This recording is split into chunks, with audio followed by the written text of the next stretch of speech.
www.inglesconallen.com. This is Chapter 1 from A Tale of Two Cities by Charles Dickens. Book the First, Recalled to Life.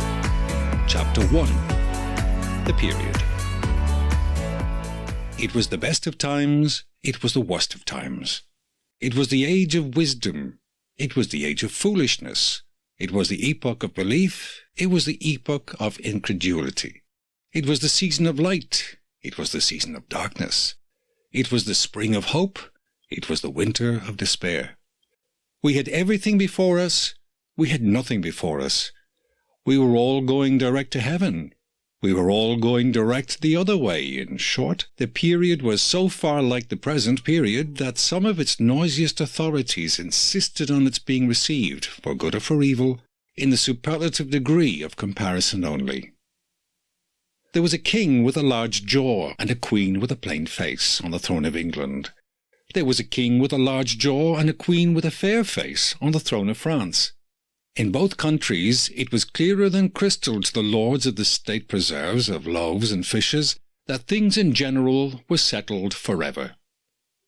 It was the year of our Lord 1775. Spiritual revelations were conceded to England at that favoured period as at this. Mrs. Southcott had recently attained her 25th blessed birthday, of whom a prophetic private of the Life Guards had heralded the sublime appearance by announcing that arrangements were made for the swallowing up of London and Westminster. Even the Cock Lane ghost had been laid only a round dozen of years after rapping out its messages, as the spirits of this very year last past, supernaturally deficient in originality, rapped out theirs. Mere messages in the earthly order of events had lately come to the English crown and people from a Congress of British subjects in America, which, strange to relate, have proved more important to the human race than any communications yet received through any of the chickens of the Cock Lane brood. France, less favoured on the whole as to matters spiritual than her sister of the Shield and Trident, rolled with exceeding smoothness downhill, making paper money and spending it. Under the guidance of her Christian pastors, she entertained herself, besides which such humane achievements as sentencing a youth to have his hands cut off, his tongue torn out with pincers, and his body burned alive, because he had not kneeled down in the rain to do honour to a dirty procession of monks which passed within his view at a distance of some 50 or 60 yards.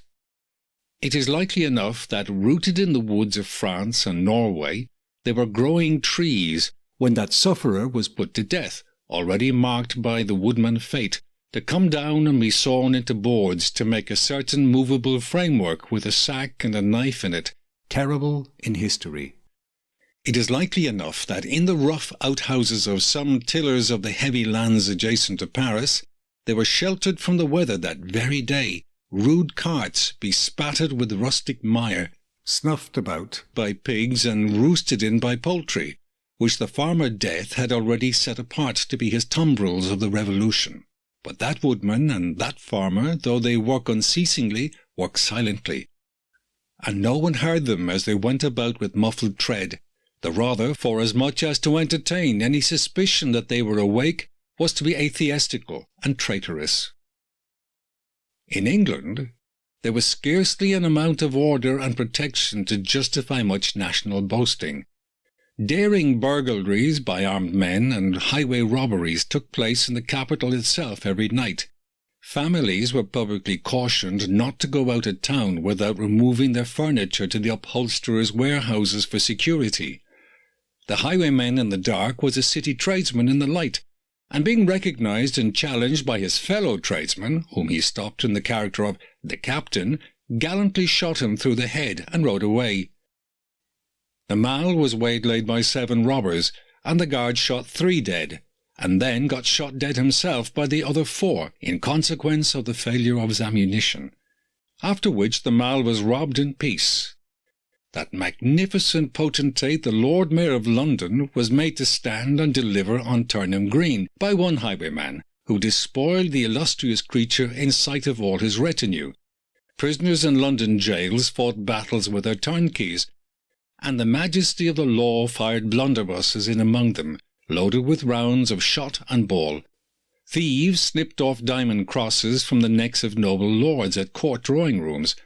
Musketeers went into St. Giles to search for contraband goods, and the mob fired on the musketeers, and the musketeers fired on the mob, and nobody thought any of these occurrences much out of the common way.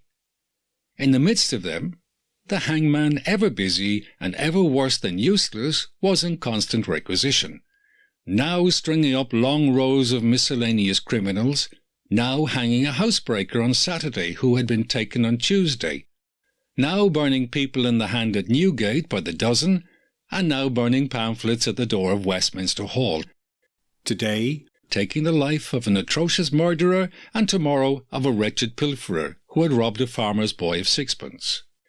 All these things, and 1,000 like them, came to pass in and close upon the dear old year 1775. Environed by them while the woodman and the farmer worked unheeded, those two of the large jaws, and those other two of the plain and the fair faces, trod with stir enough, and carried their divine rights with a high hand. Thus did the year 1775 conduct their greatnesses and myriads of small creatures, the creatures of this chronicle among the rest, along the roads that lay before them. www.inglesconallen.com. Chapter 1, from A Tale of Two Cities by Charles Dickens. Please remember to like, share and subscribe. Thanks for watching.